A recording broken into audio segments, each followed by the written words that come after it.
అలానే మిస్సెస్ రావు, బళ్ళు ఓడలు, ఓడలు బళ్ళు అవుతాయంటారు పెద్దలు.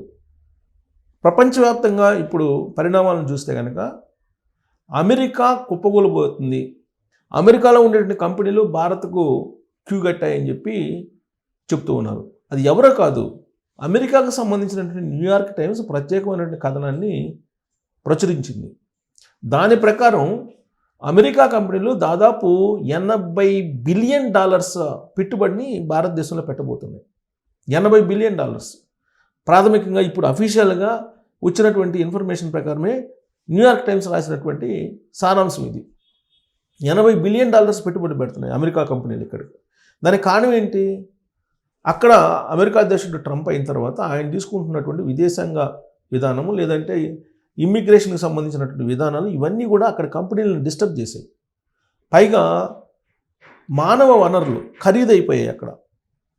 ఆ కారణంగా కంపెనీలు లాభాలు ఎక్కడ వస్తాయో, మానవ సంపద ఎక్కడ లభిస్తుందో, మేధో సంపత్తి ఎక్కడ లభిస్తుందో అక్కడ పెట్టుబడులు పెడతాయి.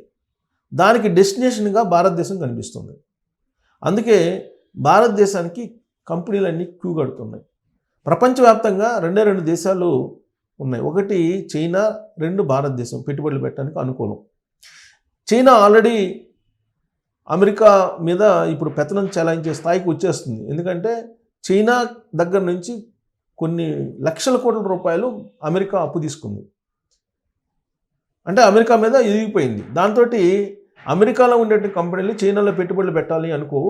ప్లస్ అక్కడ పెట్టుబడులు పెట్టడానికి కూడా గ్యాప్ లేదు.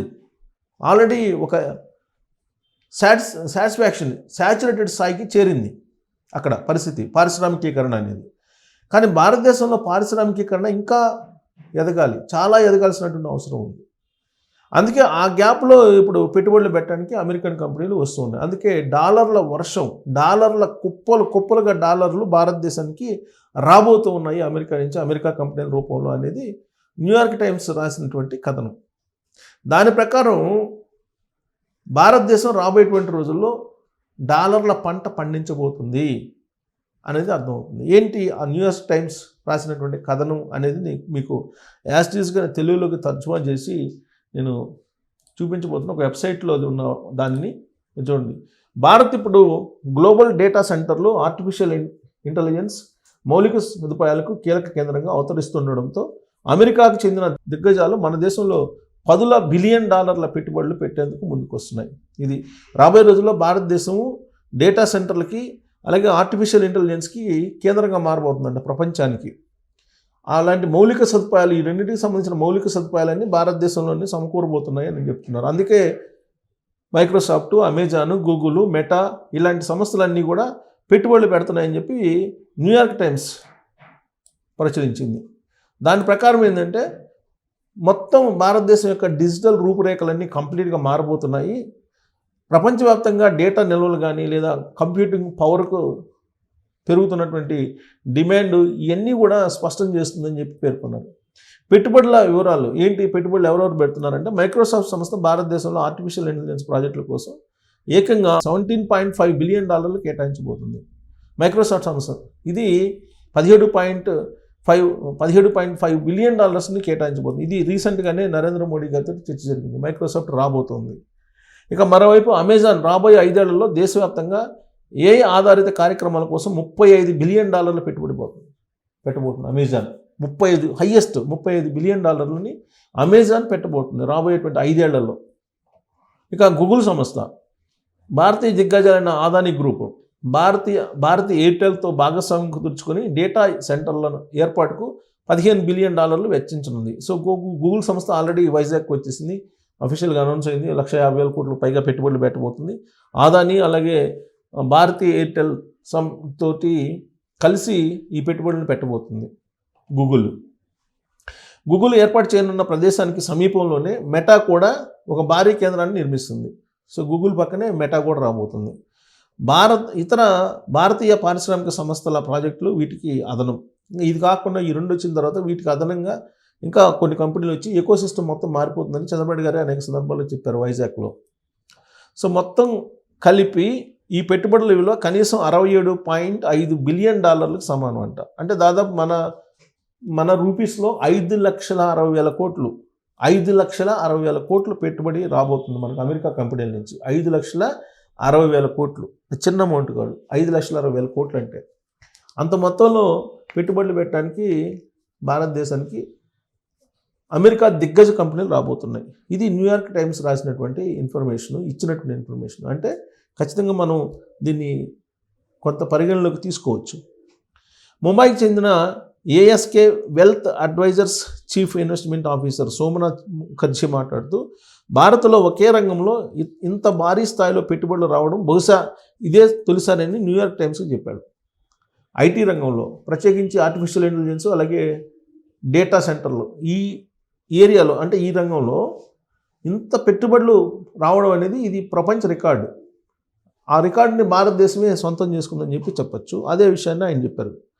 భారతదేశ వేగవంతమైన డిజిటల్ ఆర్థిక వ్యవస్థ, విస్తారమైన వినియోగదారుల సంఖ్యపై ఈ కంపెనీలు భారీ అంచనాలు పెట్టుకున్నాయి. సో డిజిటల్ ఆర్థిక వ్యవస్థ దానికి సంబంధించిన మౌలిక సదుపాయాలతో పాటు భారతదేశంలో వినియోగదారులు కూడా ఎక్కువ ఉన్నారు. అందుకే ప్రపంచంలో ఉండే అన్ని దేశాలు భారత్ను ఒక పెద్ద మార్కెట్గా చూస్తున్నాయి. కారణం ఏంటంటే 140 కోట్లకు పైగా మన జనాభా ఉన్నారు. దాంట్లో ఇవాళ 90 కోట్ల మందికి పైగా మొబైల్స్ వాడుతున్నారు.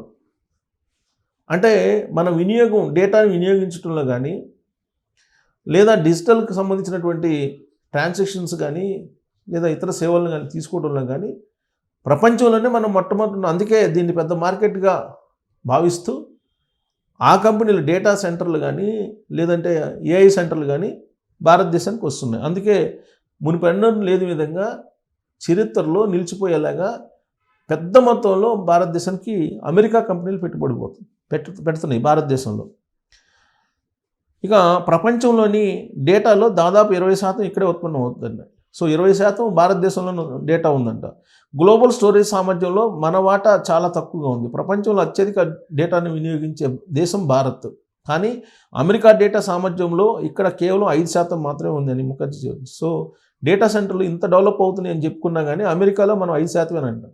కానీ అమెరికా డేటా సామర్థ్యంతో ఇక్కడ కేవలం 5% మాత్రమే ఉందని చెప్పి ఆయన చెప్పాడు. అమెరికా భారత్ మధ్య వాణిజ్యపరమైన ఘర్షణలు ఉన్నప్పటికీ ఈ పెట్టుబడులు ముందుకు సాగడం గమనార్హం.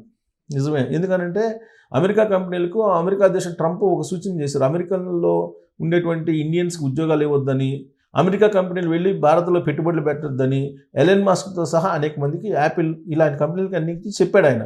చెప్పినప్పటికీ భారతదేశానికి వాళ్ళు వస్తున్నారంటే వాళ్ళు కార్పొరేట్లు, బిజినెస్ పీపుల్ ఎక్కడ లాభాలు వస్తే అక్కడికి వస్తారు. విదేశీ సర్వర్లపై ఆధారపడడాన్ని తగ్గించుకోవాలనే ఉద్దేశంతో భారత ప్రభుత్వం కూడా డేటాను స్థానికంగానే నిల్వ చేయాలనే నిబంధనలను పరిశీలిస్తుంది. 2018 నుంచి డిజిటల్ సేవలు దేశంలోని సర్వర్ల నుంచే జరగాలని చట్టాలను తీసుకురావాలని ప్రభుత్వం యోచిస్తుంది.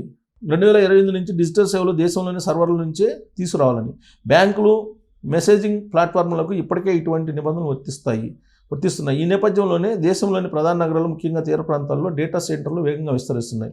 విధానపరమైన ప్రోత్సాహకాలు, విద్యుత్, నీటి లభ్యత వంటి కారణాలతో హైదరాబాద్ వంటి నగరాలు పెద్ద ప్రాజెక్టులను ఆకర్షిస్తున్నాయి. విద్యుత్తు, నీరు అవసరం అంటే ఇక్కడ ప్రపంచవ్యాప్తంగా ఏఐ రంగంలో ఆధిపత్యం కోసం ట్రిలియన్ల డాలర్లతో పోటీ నెలకొన్న తరుణంలో ఈ పెట్టుబడుల విలువ డిజిటల్ ఆర్థిక వ్యవస్థలో తన స్థానాన్ని సుస్థిరపరచుకోవడానికి భారత్కి ఎంతగానో దోహదపడుతుంది. అయితే దీర్ఘకాలంలో భూమి, విద్యుత్తు, నీటి లభ్యత ఇవి సవాలుగా మారాయి. సో కాబట్టి నీళ్లు పుష్కలంగా కావాలి. విద్యుత్ అంటే సరే అన్ని రాష్ట్రాల్లో కొనుగోలు చేస్తారు, బట్ నీటిని ఎక్కడ కొనుగోలు చేస్తారు? కాబట్టి సముద్ర తీరం ఎక్కువగా ఉన్నటువంటి ప్రాంతం కోస్తా ప్రాంతం. ఆ కోస్తా ప్రాంతంలో డేటా సెంటర్లు వస్తాయి.